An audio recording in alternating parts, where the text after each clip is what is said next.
Savitribai Phule Pune university म्हणजे एसपीपीयूच्या affiliated कॉलेजेसमध्ये मित्रांनो, जर आपण बीबीए इन सीए म्हणजेच बीबीए इन कॉम्प्युटर ॲप्लिकेशन हा कोर्स करत असाल तर चला लवकरात लवकर समजून घेऊया नेमका सिलेबस काय असणार आहे आणि याचं प्रिपरेशनचं प्लॅनिंग काय केलं पाहिजे. साधारणतः महाराष्ट्रात जर एसपीपीयूच्या अंडर येणारे डिस्ट्रिक्ट आपण बघितले तर नाशिकच्या कॉलेजेस असतील, अहिल्यानगरच्या कॉलेजेस असतील किंवा पुणे सिटी डिस्ट्रिक्टच्या कॉलेजेस असतील, बऱ्याचशा कॉलेजेस या सावित्रीबाई फुले युनिव्हर्सिटीच्या अंडर येतात. अशा केसमध्ये मित्रांनो या सगळ्या कॉलेजेस एकच कॉमन सिलेबस फॉलो करतात. तर आपण इथे बघू शकता की सावित्रीबाई फुले पुणे युनिव्हर्सिटीची ही वेबसाईट आहे आणि इथून हा सिलेबस आपण काढलेला आहे. तर या सिलेबस बद्दल एकदम डिटेलमध्ये आता आपण जाणून घेणार आहोत. तर मित्रांनो, साधारणतः 4 सेमेस्टर म्हणजे पहिले 2 वर्ष हे आपल्यासाठी सध्या महत्त्वाचे असणार आहे. टीवायला हा सिलेबस कदाचित बदलूही शकतो. 4th इयर हा ऑप्शनल असणार आहे.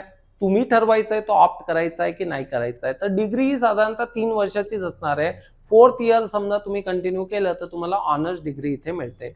तर पहिलं जे सेमेस्टर असणार आहे ते चालू झालेलं आहे, सुरू झालेलं आहे. काही कॉलेजेसमध्ये अद्यापही ते होणार आहे, म्हणजे साधारणतः दिवाळीच्या आधी किंवा दिवाळीच्या नंतर इमिडिएटली हे कॉलेजेस सुरू होतील. तर पहिल्या सेमेस्टरचे काय सब्जेक्ट्स असणार आहेत बघून घेऊयात. तर पहिल्या सेमेस्टरमध्ये सगळ्यात महत्त्वाचा विषय इथे असणार आहे प्रॉब्लेम सॉल्व्हिंग युजिंग सी. दुसरा विषय असणार आहे मित्रांनो database management system, mother of all programming languages. Programming in C ला म्हटलं जातं. तर सगळ्यात महत्त्वाचं लॉजिक बिल्डिंग जर तुम्हाला करायची असेल तर या सब्जेक्टवर फोकस करायचं असतं. सेकंड मित्रांनो आपण म्हणूया बॅकएंड. तर कुठल्याही सॉफ्टवेअरमध्ये जो बॅकएंडचा भाग असतो तो डेटाबेस मॅनेजमेंट सिस्टमने डेव्हलप होत असतो. तर इथे या सब्जेक्टवरही आपल्याला फोकस करायचा आहे. राहिला एक्झाम पॅटर्नचा विषय मित्रांनो, 15 मार्कचे इथे इंटरनल एक्झाम्स असणार आहेत. म्हणजे साधारणतः एक सेमेस्टर म्हटलं ना 6 महिने ही गैरसमज आहे. 6 महिन्याचा वेळ मिळत नाही, साधारणतः फक्त 3.5 महिन्याचाच अवधी आपल्याला मिळत असतो.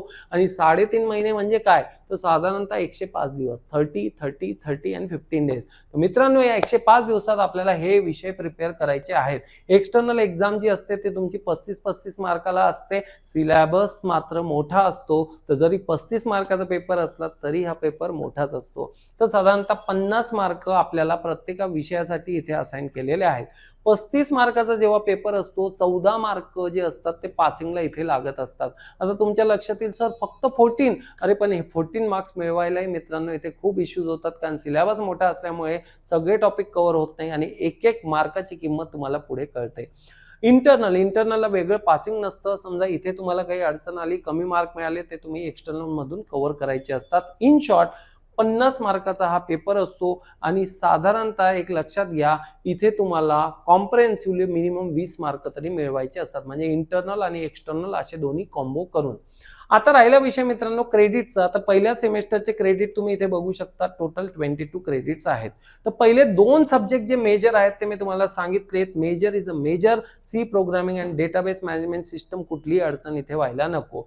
आता बरेचसे विद्यार्थी विचारतात सर इथे मॅथमॅटिक्सही असणार आहे का, स्टॅटिस्टिक्सही असणार आहे का. डेफिनेटली. तर इथे तुम्ही बघू शकता ओपन इलेक्टिव्ह मध्ये 2 पर्याय तुमच्या समोर आहे, बिझनेस मॅथमॅटिक्स आणि बिझनेस स्टॅटिस्टिक्स. आता कॉलेज ठरवतात त्यांना नेमकं कोणता हवा आहे, बिझनेस मॅथ्स किंवा बिझनेस स्टॅट्स तुम्ही ठरवायचा असतो.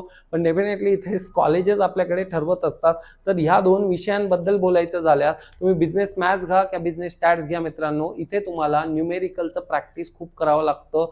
मॅथमॅटिक्स मध्ये टॉपिक येतात जसे की profit loss ratio, proportion, matrix, LPP, काही ऑपरेशन रिसर्चचे टॉपिक असतात. हे सगळं म्हणजे खूप कॉम्प्रिहेन्सिव्ह सिलेबस इथे बिझनेस मॅथचा असतो.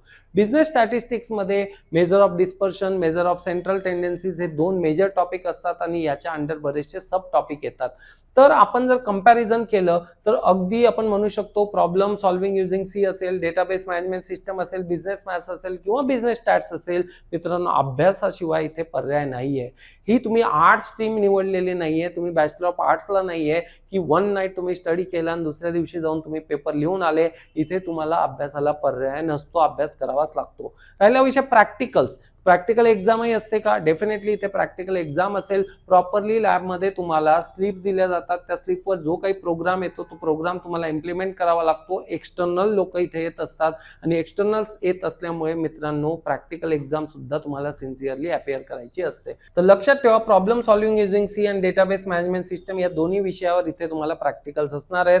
पुढचा विषय जो असणार आहे तुमचा ऑफिस ऑटोमेशन स्किल असणार आहे. म्हणजे जे आपण म्हणतो MS एक्सेल असेल, MS वर्ड असेल किंवा पॉवर पॉईंट प्रेझेंटेशन असतील, या सगळ्यांचा हा एक कॉम्बो कोर्स असतो. जनरली याच्यावर तेवढा फोकस कॉलेजेस करत नाही. हा विषय जवळपास आपल्याला चांगल्या पद्धतीने करायचा असतो. तर तुम्ही इथे बघू शकता एक्सटर्नल एक्झाम, या सगळ्या विषयांसाठी एक्सटर्नल एक्झाम आहे. प्रत्येकाला इथे इंटरनल सुद्धा आहे. चला पुढे जाऊयात. तर पुढे असणार आहे प्रोग्रामिंग प्रिन्सिपल्स अँड अल्गोरिदम. हाही एक विषय असतो. जनरली हे झाल्यानंतर म्हणजे हा विषय एकदम प्रॉपर झाल्यानंतर तुम्ही सी प्रोग्रामिंग कडे वळाले पाहिजेत.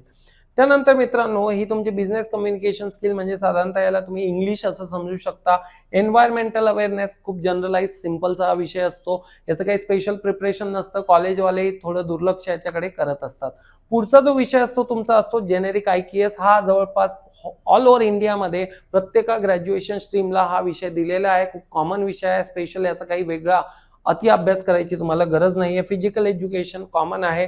तर लक्षात ठेवा जे मेजर सब्जेक्ट तुम्हाला इथे असणार आहे ज्याचा खरंच अभ्यास केला पाहिजे आणि जिथे अडचण येते तर ते विषय आहेत मित्रांनो C programming, DBMS, business maths किंवा business stats, office automation tool, PPA याला म्हणतात, आणि बिझनेस कम्युनिकेशन स्किल्स. साधारणतः या विषयांचा जर तुम्ही अभ्यास केला तर फर्स्ट सेमेस्टर निवांत आरामात तुमचं क्लिअर होऊ शकतं. मी सांगितल्याप्रमाणे साधारणतः 105 दिवस या सेमेस्टरला तुम्हाला मिळणार आहे आणि साधारणतः विषय जर तुम्ही काउंट केले तर तुमच्या लक्षात येईल 7 ते 8 विषय येथे असतात. एका विषयाला मॅक्सिमम तुम्हाला 15 ते 18 दिवस साधारणतः मिळतात प्रिपरेशनसाठी. आणि नेमकी अडचण इथेच होते, जर सुरुवातीला जो पिरियड आहे महिना दीड महिन्याचा तो तुम्ही निवांत म्हणजे असतं ना कॉलेज म्हटलं की रेस्ट इयर, त्याच पद्धतीचा आहे मित्रांनो. जर तशी विचारसरणी तुमची असेल तर इथे नेमकी अडचण होईल आणि एकदा का बॅकलॉग लागले ते सेमेस्टर वाईज तुमचे पुढे कंटिन्यू होत जातात आणि ऑलरेडी त्या सेमेस्टरचा लोड परत बॅकलॉगचा लोड. मात्र इथे खूप काळजीपूर्वक तुम्ही निर्णय घेतला पाहिजे. बॅकलॉग राहू द्यायचे नाही आणि हा लोड हँडल होत नाही आणि मुलं इयर डाऊन होतात.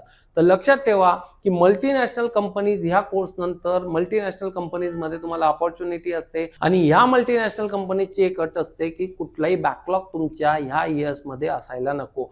तर मित्रांनो या सेमेस्टर नंतर जे सेकंड सेमेस्टर आहे तिथे सगळे ऍडव्हान्स सब्जेक्ट तुमचे असतील. तर आता इथे आपल्याला समजून काय घ्यायचंय, समजून हे घ्यायचंय की हा सिलेबस जो आहे तो डाउनलोड कुठून करायचा आहे. तर हा सिलेबस तुम्ही सावित्रीबाई फुले पुणे युनिव्हर्सिटीच्या वेबसाईटवरूनही डाउनलोड करू शकता किंवा NSG अकॅडमीचं जे YouTube चॅनल आहे तिथे सुद्धा आम्ही लिंक इथे तुमच्यासाठी अवेलेबल करून देऊ. तर आता प्रश्न आहे की सर कॉलेजमध्ये जर हा अभ्यास चांगल्या पद्धतीने होत नसेल, आम्हाला आत्तापासून याची तयारी करायची असेल तर नेमकी कशी करायची आहे. तर मित्रांनो NSG अकॅडमीने खास करून आपल्यासाठी एक स्पेशल बॅच लॉन्च केलेली आहे. जेव्हापासून हा कोर्स आलेला आहे तेव्हापासून आम्ही ह्या कोर्सचं कंटिन्युअसली इथे कोचिंग कंडक्ट करत आहोत. तर BBA इन कॉम्प्युटर ॲप्लिकेशनसाठी स्पेशलाइज बॅचेस आम्ही कंडक्ट करत असतो. ऑफलाईन मोड असेल, ऑनलाईन मोड असेल, रेकॉर्डेड मोड असेल, तिन्ही मोडमध्ये तुम्हाला इथे कोचिंग अवेलेबल करून देतो. जर तुमचं कॉलेज हे पुणे शहरात असेल तर मित्रांनो ऑफलाईन कोचिंगसाठी तुम्ही डायरेक्टली इथे अप्रोच करू शकता. समजा तुम्ही पुणे शहरात नसाल, नाशिक अहिल्यानगर मध्ये असाल किंवा मित्रांनो पुण्यात असाल पण समजा सेंट्रलाइज लोकेशन सदाशिवपेठ मध्ये NSG अकॅडमी आहे, लांब असाल तर तुम्ही ऑनलाईन मोड मध्येही हे कोचिंग कंटिन्यू करू शकता. अधिक माहितीसाठी खाली दिलेल्या नंबरवर संपर्क करा आणि बॅचसाठी प्लॅनिंग इमिडिएटली करा. Thank you very much.